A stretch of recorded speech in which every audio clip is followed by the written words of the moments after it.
Hey, welcome to Soul Plane TV. I'm Megan Keir and I'm here with my lovely guest, Tinos Thomas. Excuse my pronunciation of your name, my dear. I've been practicing and I still haven't got it right, so she's been very forgiving of my terrible pronunciation. Welcome, Tinos. How are you doing? I'm okay, thanks, Megan. Thanks for having me. Oh, such a pleasure. So you're going to share, we're going to chat today about your journey from illness to inspiration. Now that's the name of your book, is that correct? No, my book is Cancer, Chemo and Pearls. Cancer, Chemo, Curls. All Yeah. right, thank you. And what's your website URL? The website is Inspiration After Illness. Inspiration After Illness. Thank you.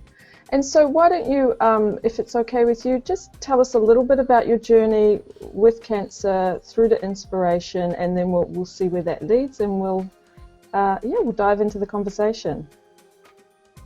No problem.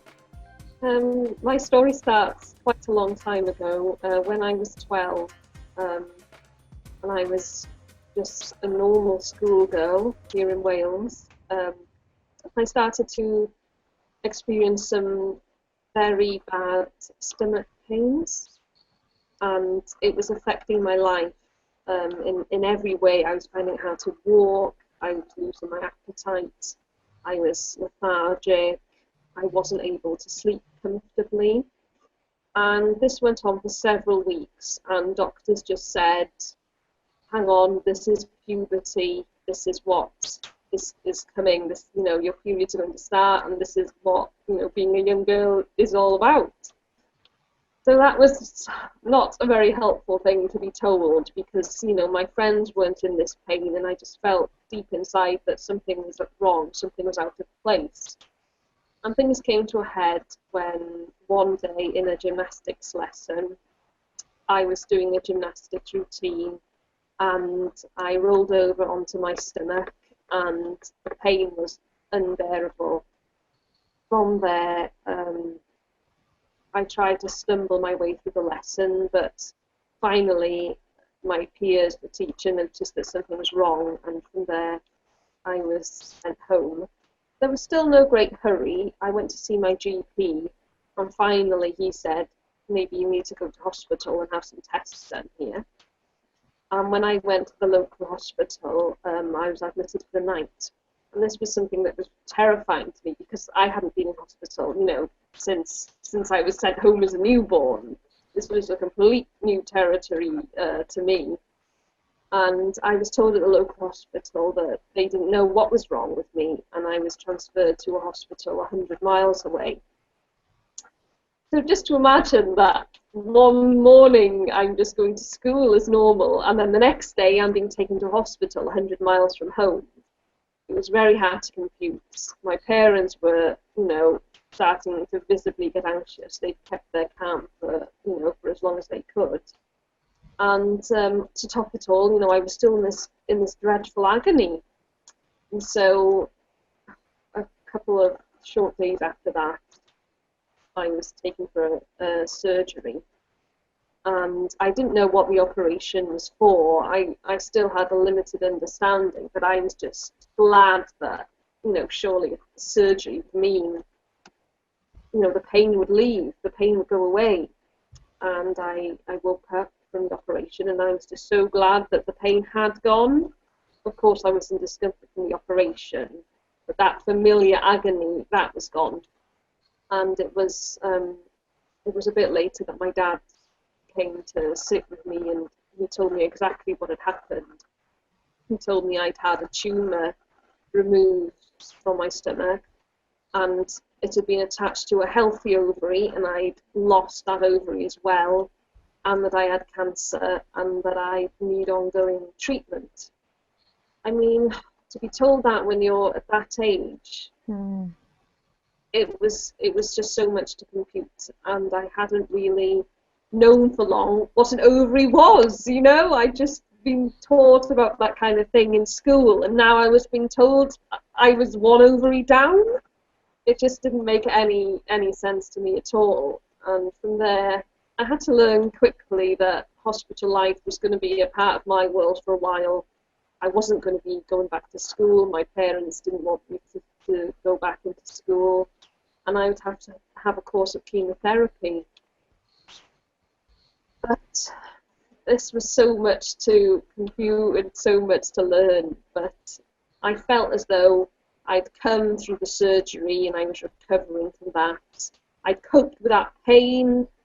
I'd managed to get through everything so far, and I knew that I was capable of so much more. I felt that this strength had unlocked inside me, and I knew that I had to step up and go on with this journey and ultimately kick cancer out of my life.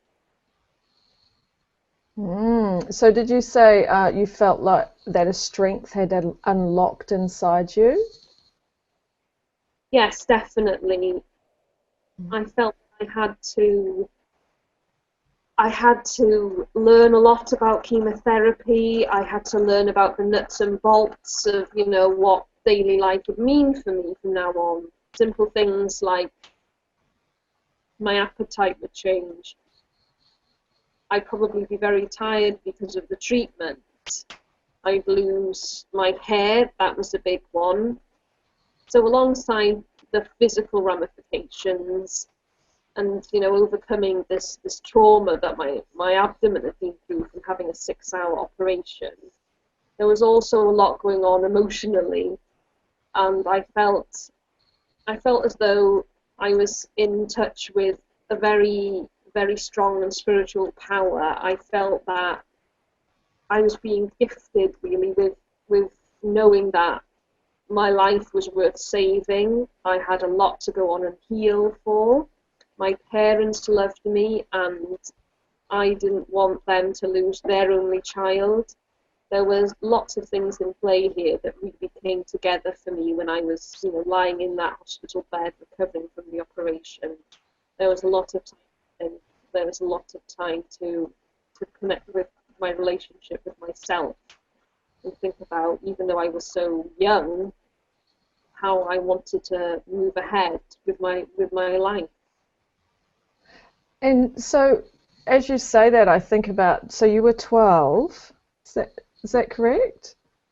Did you have any sense of that at all before the surgery, before you were in hospital? That deep kind of sense of, this is important, this is worth healing for, this is worth investing all of my energy and attention in? I think That power. If I go back a couple of months really before I went into hospital, I lost my grandmother, and a very small family. I was an only child, I was an only grandchild. I only ever knew one set of grandparents. So when I lost my grandmother, it was the first really terrible, shattering thing that happened in my life. And I think in some ways that prepared me for what was going to come ahead with the cancer, because I'd seen then, the deep grief we've all been thrown into. And I was still going through that grief when I was in hospital. So I think I felt that all these experiences were coming together, and they were creating in me a strength that I would have with me for life. And I think I was aware of that. I used to dream quite a lot about my grandmother, and I've always felt that she is still with me. I believe that she is still with me. I know it's so many years since I lost her, but I still feel that she knows what's happened in my life. I still feel connected to her, even though, I'm now an adult and I was just this little girl when she was physically in my life. But you still have that deep heart connection with her, and she comes through to you in your dreams? Yes. Beautiful. I used to dream about her more, as a child, but she still comes through to me. Still, part of my life. I love that you know you still have that connection with her, and that awareness of communication comes more clearly to you in your dreams. And did she come through your dreams to you when you were going through that really intensive time when you were in hospital? Yes, I did dream of her. But, you know, it was still so recent to me since losing her. And then there was this trauma, and, you know, it seemed, you know, as though I was having a fresh bout of trauma on top of the grief of losing her. And, you know, in a difficult time in your life, it's natural that we turn to our loved ones. And why wouldn't I dream about my grandmother? You know, she was such a huge part of my life at that point. And there was the part of me that thought, I'm so glad she's not here to physically see her only granddaughter going through cancer and chemo. I've always thought that on some level, but then on another more spiritual plane, I thought, well, I think she did know. She wasn't there physically, but she was there, you know, in my heart, and she was there in my dad's heart when he was, you know, coping with his daughter being so ill. So she's definitely been on the journey with me since I was born in various ways. Beautiful, yes, in various forms, in various ways. Yeah. So I think, you know, it's one thing for us as humans, when we sit here and we think about that power opening up within us, that very clear, this is how it's going to be, this is how I'm going to get through it, and that real conviction around healing and health. It's one thing for me to sit here and consider that with a well physical body, but when you've been through so much pain, you've had the trauma of surgery, and you've got all of these, you know, it's kind of like your world gets thrown upside down. It's a whole nother thing to consider that your being can open to that sense of conviction and power when you're in the middle of that huge storm. Yes, definitely. But I think, from my perspective, I felt my body was undergoing such huge changes. I mean, not only was I hitting puberty, I just had a tumor and an ovary coming out of me, and you know, I wasn't able to eat much. My hadn't been good before the surgery, and you know, it took a few days for me to be able to eat following the surgery. So I think at a time when you're physically low, in my mind, it makes sense that emotionally and spiritually, we will make these kind of and have these kind of insights, because I think we can feel disconnected from our body, maybe we're disconnected from our soul. So at a time when I was thinking, oh my gosh, my body is all over the place. I mean, what is happening?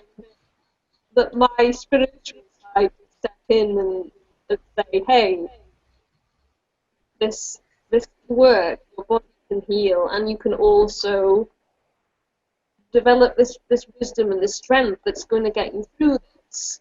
And I did used to find it hard to accept that my body grew that tumor,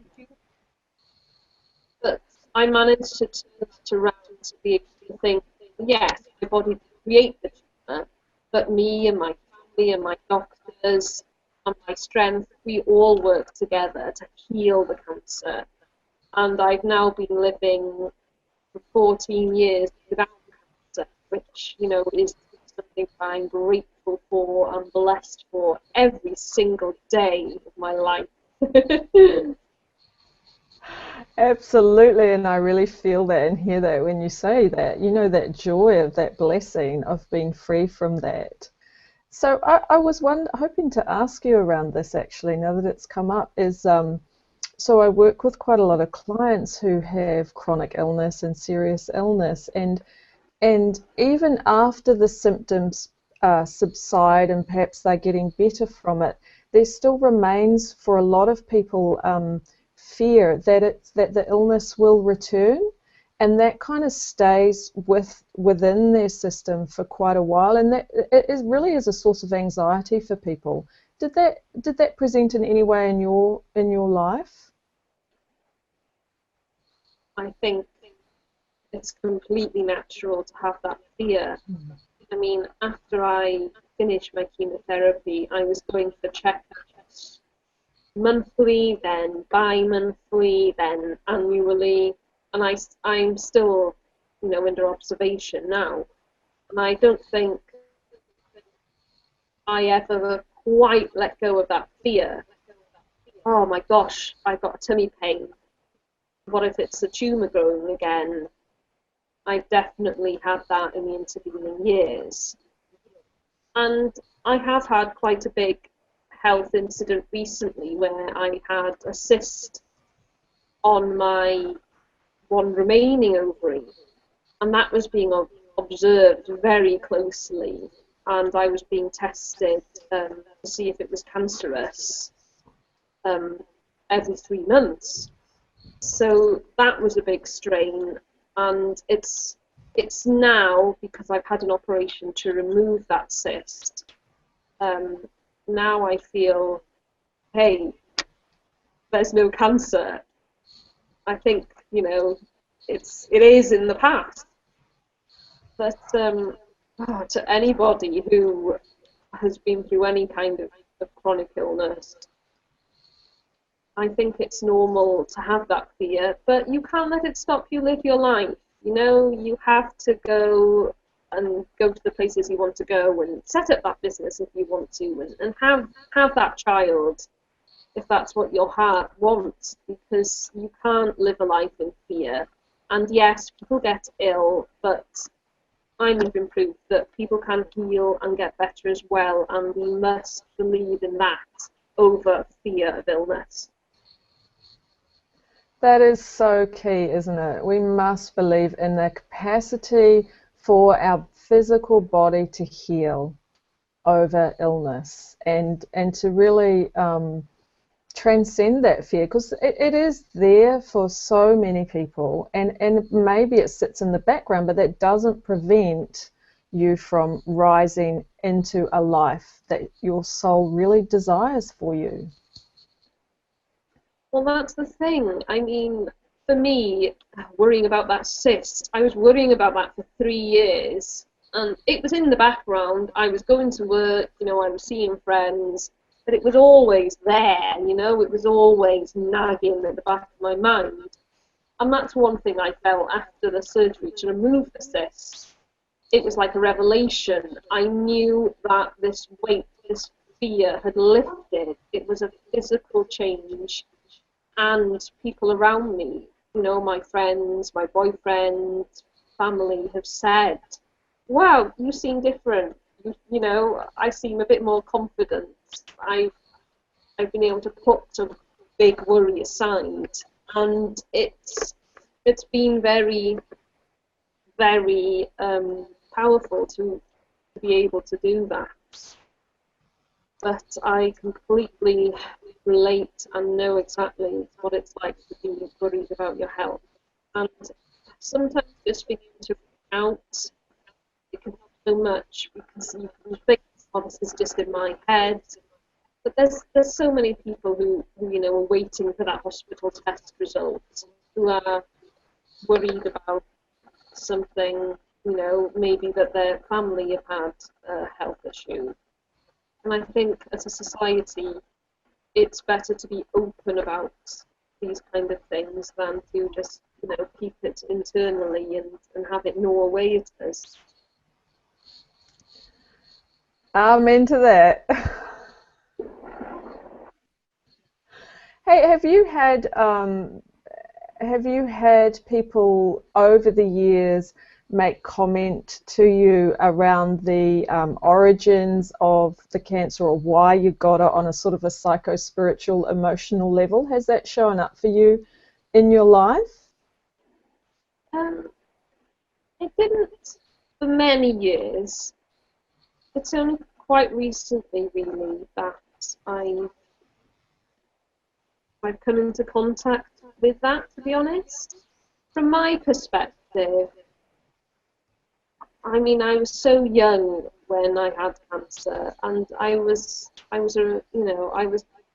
was not a deeply troubled person. I tried, to understand why I had cancer, and from a medical and scientific perspective, I think what I believe is I was just very unlucky, and something happened when I was a child that my cells mutated differently to other people's, and I'm never going to know exactly how or why, but I'm able to cope with that now. I don't think that, on a spiritual level, I created that. I don't adhere to that belief at all. Because I do think it's difficult for people to manage. There's a lot of we create our reality kind of thinking out there, which on one level is is helpful, but when it comes to these kind of very deep, serious issues in our life, it's very easy to collapse ideas and say to people, well, you must have been thinking this way to cause this. And from my experience and my work, that is actually very unhelpful for people. And so I was just wondering if it had showed up for you in your life, in your connection with people. The thing I feel is I've taken the whole cancer experience to mean that, it's my purpose to raise awareness of teenage cancer, to raise money so that we destroy cancer. And I use my experiences to help others. So I was given such a bad, experience to turn it into something good. And that's how I look at it. And my fault, I don't think my parents did anything wrong. There is still some mysteries in this universe, and I think cancer is more mysterious than some people think. I completely agree. There are still, this is a mysterious universe that we live in, and it is our human trait to try and explain things and figure it out. But in cases we need to actually accept that there's mystery here. So what would you say to teenagers? What would you say if there was one here with us now and you wanted to give him or her some words of advice or encouragement, or just really speak with them if they were facing a similar journey to you? To any teenager who is going through a period of illness, I think from my soul to theirs, or yours if you're listening now, you aren't alone, and I know it's difficult, and I know you feel like your whole world is imploded and you're alone. Please know that you're not, because you are loved and your family and friends will be there for you. Everyone is going to do everything they can to help you heal, and you can take strength from this. You can go back into school and do well in your exams. You can go on to get a good job. You can go on to find a new passion. You can find a love of charity work like I did, and you might enjoy speaking about your experiences like me. So please, know you're not alone and that the universe is with you, and reach out to the people around you, because there's so many people just wanting to support you. So beautiful. Thank you for sharing that. I really appreciate it.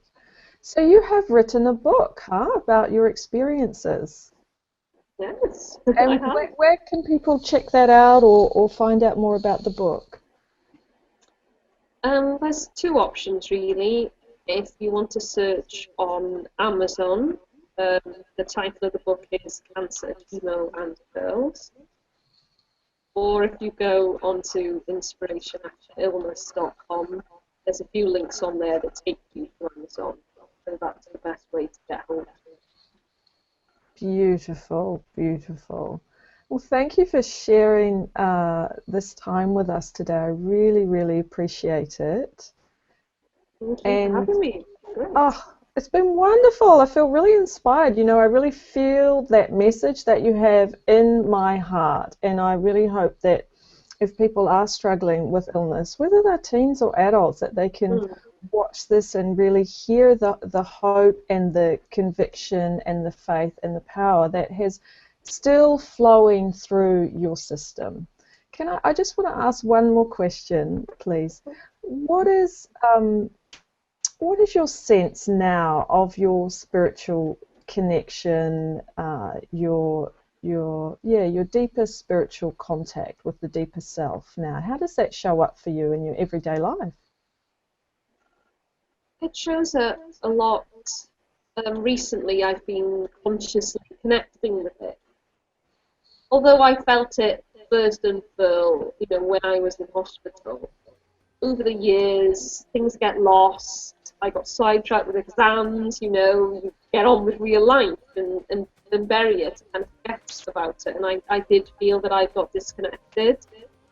So I made a conscious decision, to get back in touch with it. And whenever I feel, unhappy or I'm having a bad day, I know that I can just take a second to just feel inside and just connect with that spirit that tells me you can overcome anything, you've come this far, you are this being that has the strength and you can do whatever you put your mind to. And I honestly believe that, and I feel that glowing in me whenever I connect to that feeling. It's just a happiness boost.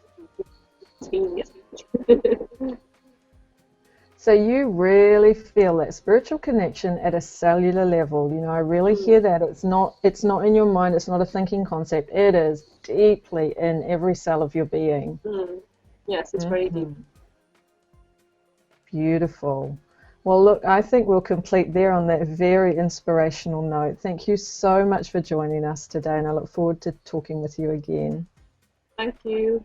Bye. Okay. Lots of love. Bye.